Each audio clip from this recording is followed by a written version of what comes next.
music. He's like love, love, love, and music. La la la, love, love, love, love, love, and music. Love, love. Hello. hello everyone. Thank you for tuning in. I am Jay Lee. This is Jay Lee's Corner. This is of course my late review, okay, for Queen Sugar season 3 episode 9. I don't know why I'm so late on doing this. I watched it Thursday and I had my notes Thursday, but when I got home from work on Thursday, I just recorded some other stuff and just forgot within the list of stuff I had to do. So I don't know. And then Friday I just kind of chilled out, and I've been playing catch up all day today with the Saturday. So thank you guys for, coming along for this late ass review. If you have not done so already, please take a moment to subscribe to my channel, and then do not forget to hit the notification bell to let yourself know when I have new videos up. Okay, it's automatic, and I don't always work, but that's YouTube's little glitch. But if you subscribe and hit the notification bell, it should let you know whenever I have new videos up. So cool. Also, I will be live on my YouTube tonight, 10 p.m. Eastern Standard Time. I'm in Michigan, so whatever time that is for you, know that if you want to come kiki with me, it's going to be questions and answers. Y'all know a regular little live or whatever. Because so many people say, I didn't know, I missed it, I didn't know, you didn't tell me. So I have been repeating it all day. I posted a video today saying it's going to be today. I posted it on Facebook and on Instagram, so no one can tell me they don't know. Okay, unless you have been completely off of all social media, you have a clue. So, the episode starts off, it was a Ryan Quinn trend. How I call it Quinn. They kind of walking and talking about, their lives when they were younger or whatever. It was like a little conversation thing. And, as they were walking and talking, it was real cute. Rod then asked her, are we like a thing? Like, are we like more than work friends? And she said, yes, I would like that. And they get to kissing. I like Rod and Trent together. I think it's cute. However, we know Rod can be difficult sometimes. So we see Charlie basically speaking to a lawyer because she wants to find out what her options are if the Landrys or the Boudreaux try to take their land, because we know they're trying to take all the land to build a prison in in Louisiana, in there. I think they're in St. Joe Parish. So, and she don't want to have it happen. She's totally against it, as everyone is basically within the Bordelon family. And he like, look, because she said, I won't sign for it. He says, even if you don't sign for it, the government can basically force you off your land. Like, you can just kind of hold it up, but that don't mean it's gonna stop it from happening. So that means it's gonna stop it from happening. So she like, not on my goddamn watch, in my funky down evil voice. He like, look, if you go to court, I will be happy to represent you, but like, these are your options. Like, all right, that's cool. So then he leaves. We then see Jacob call. Y'all know I think Jacob is a creepy man. Very, very creepy. And he like, look, I'm because this is my interpretation of the phone call. Okay, this is not what she said in her words, but it's what she said in my words. So he called. What the fuck you want, bruh? Is what I got from it. Jacob, what do you want? What the fuck you want, bruh? Okay, what the fuck do you want with me? We beefed out because y'all trying to build a prison on my land. What do you want? We ain't cool no more. He like, look, calm down. I'm not on you, man, or whatever. But I want to invite you to dinner. Bitch, what? Is what I would have said. Bitch, what? Is what I would have said. Charlie on the other hand was like, no, thank you, bruh. I ain't got time for you on some bullshit. No. Fuck you and your dinner. That's what I would have said. He like, look, it's not what you think. We not who you think we are. I want you to have dinner with me and my mother. She wants to talk to you about some things. And so Charlie pauses. The mother, maybe. So we see Anvat baking her pies. Anvat's pies all up and through. And you know, grocery store man, who I found out his name was Jared. I kept calling him grocery store man, manager man, market man, because I did not know what his name was, and I probably would not remember it the whole time. So just know his name is supposed to Jared. He come over asking if she's okay, you know, because he know that she has lupus, and the last time that she saw him, he kind of was like, you know, get your rest. I'll talk to you later. So I think Aunt Vi feels as if it's over. Like, he come here to basically tell me that, you know what I'm saying, he don't want to do business with me. However, he like, no, you know what I'm saying, that's not really, that ain't really it. And he says, I just want us to be able to be honest with each other. Like, I want us to, you know, be truthful. Now, I said, I hope he don't say, like, you know, had me thinking you was fully healthy, like, you didn't tell me something. So I was hoping it wasn't going that route, okay? And then she's like, well, I thought it, you know, was all over. He says, no, you know what I'm saying, it's not. You know what I'm saying? I just need to know when you're having a bad day, because I read up on lupus, and I know you have good days and bad days. So I don't want to have to guess and question if you're having a bad day. Like, I want you to be upfront and honest with me about it. And she gives him, he gives her the contract for the partnership, or, you know, for Vi's Pass, the little storefront shop or whatever. So of course she's happy, and I feel two ways about that. I feel two different ways. One, remember Aunt Vi said before that she said how she was worried about white people, and when she came home that one day and Hollywood had that white man in her house, she didn't like it. You know what I'm saying? She said, I don't know about white people. So for me, it's different to see her trusting this white man. And not only trusting this white man, but going into business where he gets 60% of it. Now, because we don't know if she has renegotiated the percentage part. That's just what he wanted. So again, I'm like, okay, is it that Aunt Vi has grown enough to know that not all white people are bad, which is true that not all white people are bad? Or is it that because she know what she want, she just willing to go out on a limb and hope he ain't gonna try to fuck her over? Either way it goes, she got her little contract, and it's a good thing. So, and of course she's happy about that because that's what she wanted. Now, we do see her in Hollywood. You know, her and Hollywood are basically picking out a location for the wedding, tasting little cakes or whatever, you know, doing wedding preparation stuff, because Hollywood wants a big shindig, a whole big to-do. I want the little, you know, the little band here. I want them to have us a little, what's the thing they do when they come in? What is it called? Oh my God. When they kind of dance, I can't think of what it's called right now, but it's a New Orleans thing. He wants that or whatever. Second stroll. Was it second stroll? Second line. Second line. He wants a second line. He wants it to be, you know, big and boisterous and, you know, beautiful and celebratory. He wants it to be a great thing. And she just like, okay, you know, basically whatever you want, Hollywood. It's a nice, fancy place, okay? I, for one, I'm kind of happy the wedding ain't going to be like in the backyard. Even though Aunt Vi's house is beautiful, then the backyard is beautiful as well. You know, I'm tired of them backyard barbecues. Anyway, when they're talking over the cake tasting stuff or the dinner food in this nice, beautiful establishment, she realized something that she, you know, wanted to talk to them about. And she said, I was wrong before when I was teasing you about or telling you that you should not be going to business or invest in that barbershop with old boy. Can't think of old boy's name. However, she said, you know what I'm saying, I should not have done that. And he says, oh, so you saying I should go on business with him? She's like, well, hell no. Hell no, Oppo. No. Because again, she's like, he don't know shit about that stuff. But you are at a point where you don't have to think about how you're going to make ends meet. You don't have to worry about just getting back. Like, you can kind of do what you want to do. So what is your dream, black man? And I was like, you know what, the way they had that worded, black man, what's your dream? I mean, Aunt Vi got her dream, her little pie stuff was, she gets out of her thing. But if you think about it, we haven't seen Hollywood be enthused or dreaming about nothing besides marrying Vi. So it's a good thing that she realized she has to pour as much love and attention and dreaming into him as he poured into her. And I thought that was a great thing for her to ask him. And this, you know, what's your dream, black man? And for him to say, well, our dream was always just to marry you, like to make you happy. And she's like, nah, you know what I'm saying? It has to be something for you. Like, what do you want to do? Like, what have you always wanted to do? And he had to think, like, well, damn, what do I want to do? Do I want a beard? Do I want a pickle? Do I want a building? Do I want a house? What do I want?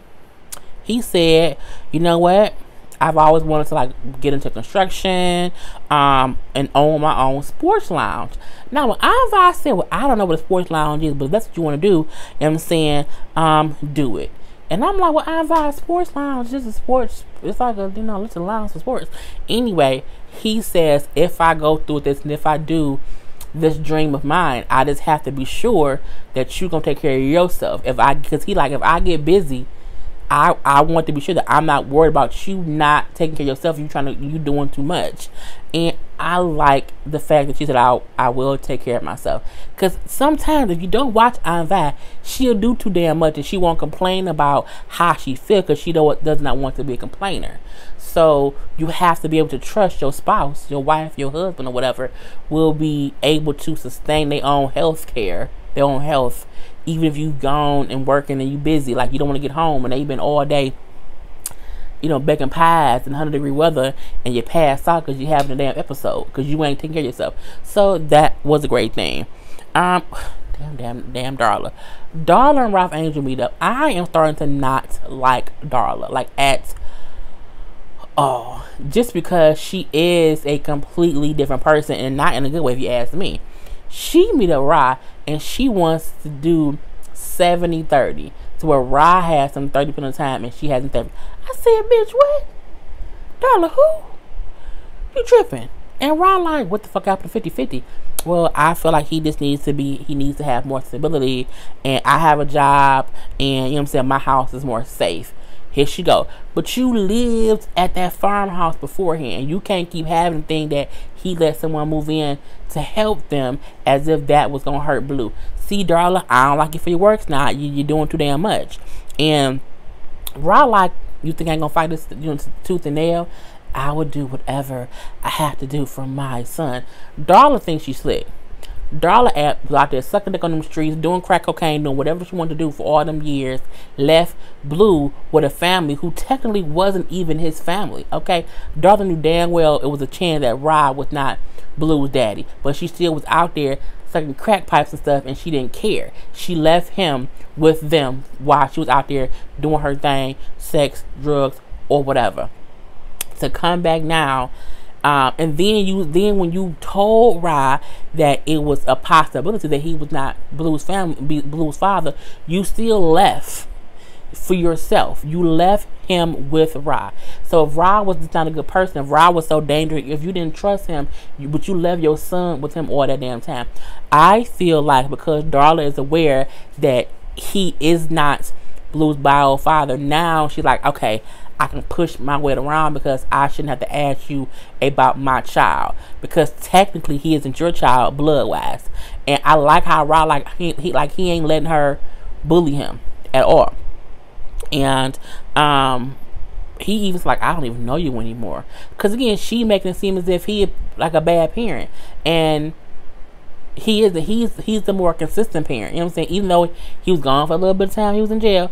True, but since he's been home, he has been the only consistent thing in Blue's life.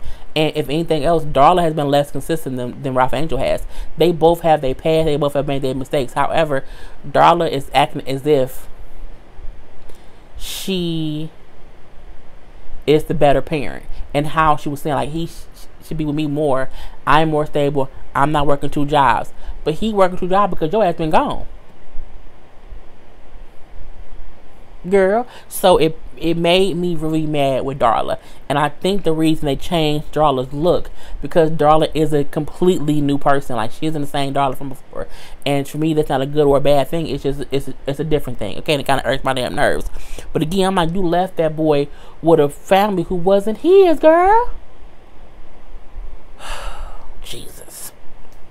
Anyway, he just leaves saying that he, gonna fight this, whatever. He ain't gonna have this bullshit. And, Darla girl, we do not care that you Beyonce's stepsister. Okay, we mad at you right now. Anyway, we see Nova. I love his name, Nova. Nova and Remy walking through the streets of New Orleans and holding hands while I back that ass up play. Now, first of all, as they walking, and I'm like, is that back that ass up? I'm like, what are we getting that? No cash for taking over the night, and I'm like, where that part at? But no, it was the chorus of Back That Ass Up. You know what I'm saying? If you don't know nothing about Back That Ass Up, if you don't know who made that song and what year it came out and who was taking over for the 99 and the 2000, you was too young to be watching my channel. Anyway, they're at like a little outside festival party situation or whatever, walking around holding hands. I mean, like fully holding hands. I'm like, that's your sister used to hold that hand, girl. Bye. Anyway, she runs to Too Sweet's mom, who says Too Sweet's doing really good. That was a great thing. And when Nova and Remy sitting there, it was very weird seeing Remy look at Nova the way he used to look at Charlie. That old endearing, I just want to soak up your essence, I just want to smell your hair. Like, that's how I see him looking at her. That's how my man looks at me. Anyway, well, when I was my ex, whatever. Anyway, so yeah, but he looking at her like, you know what I'm saying, he just wants to dive into her deepness and get drunk off the essence of her body. Like, that's how he's looking at her. But he used to look at Charlie the same way, okay? You can't be looking at sisters the same way, okay? You just can't do it. Not nice. Anyway, we then see them at the house. I think at Nova's house. And they up there rolling some weed, trying to get high, smoking blunts. And I'm like, Nova, but you know Nova smoke. So we then see how he take the blunt, he rolling it forward. And she's like, I can't, this is different side of you, because she's like, I didn't know this is who you were. At this point in time, she's surprised because he starts talking about like his background. And, he said how he was actually born in Detroit. He thought he would never get out of Detroit, and he was just, going through things or whatever. He thought he would not be able to do it. But how he ended up getting out of Detroit and moving to Louisiana. Cool. So as he's talking, she's like, I never had any idea that you weren't, because he said how he was like into different things. He smoked weed or whatever. He was a different person. He just came to Louisiana and got his, got his zen like or whatnot. And now I feel like for Nova, I feel like he is a question mark wrapped up in an exclamation point, which means she's wondering so much and it's exciting. It's an exclamation point at the end of it. So she just wants to know whatever about this exciting mystery of a man that she thought was something else that he wasn't, and he is something that she thinks she wants, but he's forbidden fruit. Okay, because it's your sister's fruit. Anyway, now they in the kitchen. They just smoke some weed or whatever. Now they kissing. I mean like that deep kissing, like the kind of kissing you do when you gonna drive home when you're young, like that really good kissing. Like, we're not gonna have sex, we're gonna like get these emotions going. So they kissing in the goddamn kitchen. I'm like, girl, look, Nova went from dating that married man to dating her sister's ex. Nova, you do not have the best track record. And I mean, you don't want to judge people for their decisions, but I mean, them two was bad. Like, you dated somebody else's husband for one, and now you literally letting your sister's ex-boyfriend. I just can't. You just cannot do it. We see Charlie, who does meet with Jacob's mom, an old white woman, honey. And basically, so you have the Landrys and you have the Boudreaux, who are siblings. Now, she's meeting with Jacob's mom, who Sam is her brother, and she don't like Sam. Okay, she's very upset with him because she said that she felt like he ran the family name and the company a little bit into the ground, and since how she wants him out, she's like, I know how it's like financial issues or whatever, so I know things, and so we have the same agenda to prevent the prison. She then said, because I don't want it housing criminals, thugs, and lowlifes. Now, was I offended when she said that? Yes and no, because I feel like thugs, criminals, and low lives are both black and white and Mexican and Asian. I don't think there's a race that it comes from. However, when certain people say certain things, you just assume they mean black people. Okay? And Charlie did not like how she said it. And I get it, but I look at it both ways. The prison will house people, mostly black. So to say, low lives, thugs, hoodlums, criminals, or whatever, you're being racist right now, mama. But I'm like, at the same breath, she could just mean, hey, in general, if they put a white hoodlum in there, I don't care. What do they call a white hoodlum? I don't know. Who knows? Anyway, Charlie does not have it. She just doesn't want it. She doesn't care. She's like, anybody who will betray their own flesh and blood, I know I need to watch out for them. I need to be wary of you. And she's like, look, you know, I know you don't trust me, however, but if we work together, or we can, you know, vote against it, and we won't have to wait. Because she said, my battery already low. Well, I kind of like 8 videos today, but she does say, like, you know, if we work together, we can vote against him and we can win. But if you go at your own, all you can do is kind of hold things up within the court system, but he will still end up winning. So we need to team up to do this. She's like, well, your share and my share isn't enough to outvote him. She then says, the bylaws prevents family from poaching family. Because again, it's the Boudreaux and it's the Landry. Sam Landry, this is Jacob Boudreaux's mama. Okay, I don't know her name. Mama Boudreaux. So she says, however, here, this is information on my nephew, Sam's other son. Well, Sam's son. And if you can kind of poach him or whatever, we would have more votes to go against Sam. So, I mean, at the end of the day, the enemy, your enemy is your friend.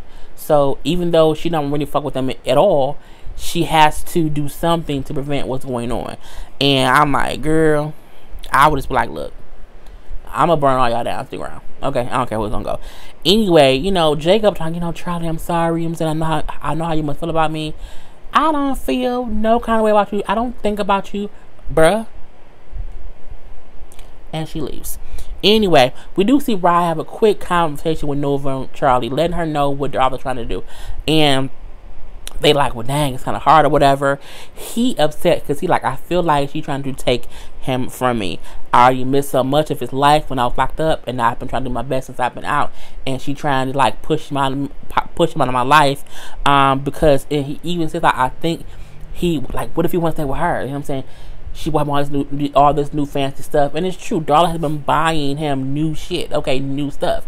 So Rye feel like, what if because he's a kid, he gonna want to stay at this new house with all this new stuff, all these new toys, all this new, you know, all this newness, this nice pretty tub or whatever, and not be in his home where he been all his life.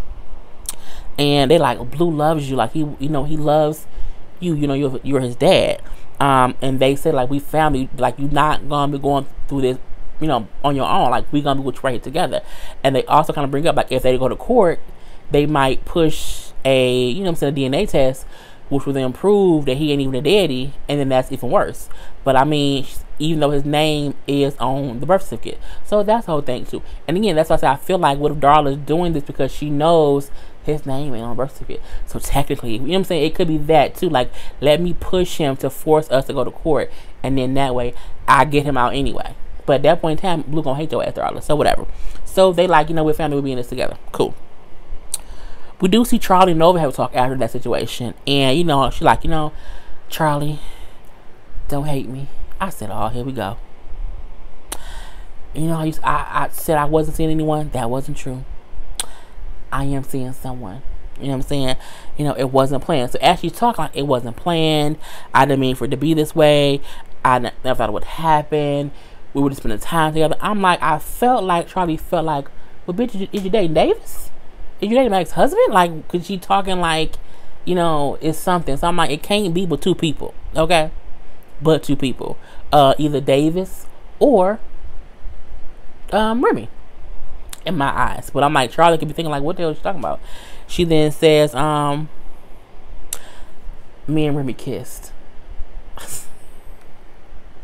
Charlie whole demeanor was like, this bitch, what this bitch? She just stops and turns in her seat and kind of steadies herself, and she looks shocked and like this. I can't, like, you just, you know what I'm saying? What am I supposed to do? Like, you know what I'm saying? I just told this white lady earlier that, you know what I'm saying, family is family, and even if I don't like my family, I can't betray them. I can't go, you know, I can't be trying to get at them. But here I am talking to my sister, and she out here dating my whole ex, the only man I dated in this city. Out of all the men in this city, she gonna date the one guy I dated here. Girl, bye. And she like, you know what I'm saying, you lied to me for weeks. For weeks you lied to me. Charlie, I'm sorry. You know what I'm saying? But if you want me to stop, I'll stop. I'll walk away if you want me to. Charlie's got up and walked with her damn self. Like, she probably like, bitch. And she just walks away. And she leaves. Nova. Girl, you wrong. Girl, you just wrong. Micah and his little hoodlum friends. Now, I'm going to call them some hoodlums. Simply because they're about to go deface private property. Okay? And I'm like, Lord, something gonna happen. What's gonna happen? But something gonna happen. So they spray paint the grass, spray paint the stuff to make it look like blood. You know, write some names or whatever. They do all that. And they are, I get it. They trying to represent our ancestors or whatever, people who have died, and it's like, you know, all that. I completely get the thoughts behind it, but what they did, you can't be out here defacing people's stuff. You just can't do that anyway. Because again, you know, people are still being murdered to this day. You know, there's more than ancestors who you have to stand up for when you say, you know what I'm saying, you can't have our shit. You can't be making fun of our ancestors. It's people these days who are in modern day slavery. So I completely get it. So they're saying like a little prayer after they've done they do. It's late at night. They praying, Jesus fix it, you know, blah, blah, blah. And then the bag with the aerosol air cans in it is sitting too close to the candles, and the bag catch on fire. Then the whole house catch on fire. Now it was only one house they was at doing this. The whole damn, I think it was a slave quarters thing, and it's also something that's ancient, so it's historical or whatever. And it burns up, burnt to the ground. Now I told y'all before, I said on my last video, I said I wonder if they're gonna burn it down, and they what? They we're gonna spray paint it, but they ended up doing what? Burn it down. And I'm like, shit. So now at this point they all worried. Now they get away. They all look worried, and they get away. Whatever. It's okay. It's gonna be okay. Micah looks shook because Micah ass don't want to go to jail. He does not. We even see a scene where he goes back when like the news is doing look covered on it. He goes back like looking at it, but he wearing the damn shoes that he had on the same day that they spray painted, and the shoes have spray paint on the bottom. Micah, you can't be so dumb to keep them shoes. Like burn them shoes, bro. Burn them. Absolutely, positively, burn them now. Okay, so yeah. We then see Ryan Tran meet up because he going to pick her up. They finna go hang out or whatever. And she like, are you okay? Because in the car, he looks a little perturbed. And then he like, this thing with Darla getting messy. He's on, you know, it's getting messy or whatever. And Darla trying to take Blue from him. She's like, I can't believe that. You know what I'm saying? That's crazy. Blue loves you. You've been in sight all the time. It's crazy, crazy, crazy. He says, you know, it's just complicated. And he don't want to say it's even bad. It's more bad because he isn't my biological son.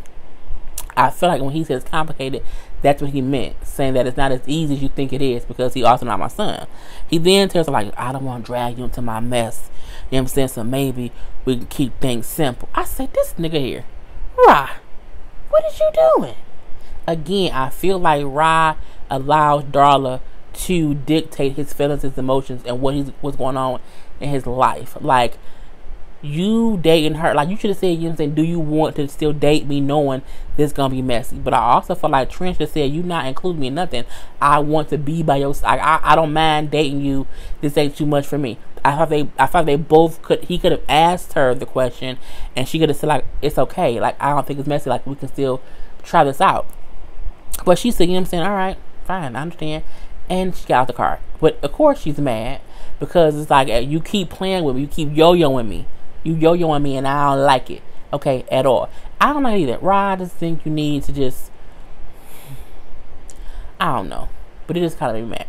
Anyway, we see a little part of Nova. Nova gets a call that instead of having her story being written like in a local paper or whatever, the New Yorker is interested in her article, but she has 2 days to write it.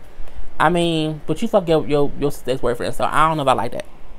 So the ending of the episode, not Nova either. Charlie's at home, you know, Prosper's there, you know, Micah's there. Micah's scared. There's somebody knocking on the door because he thinks it's goddamn police because he did some crimes. Remy is at the door. It's Remy. So when Charlie opens it and she sees Remy, she comes outside. It's a bit of a conversation. You know, he talking to her like, I never thought we would be in this position. Like, I didn't think this would happen. Saying how, you know, I wanted us to work. It just didn't. You know what I'm saying? We just didn't work. It's been over for a long time.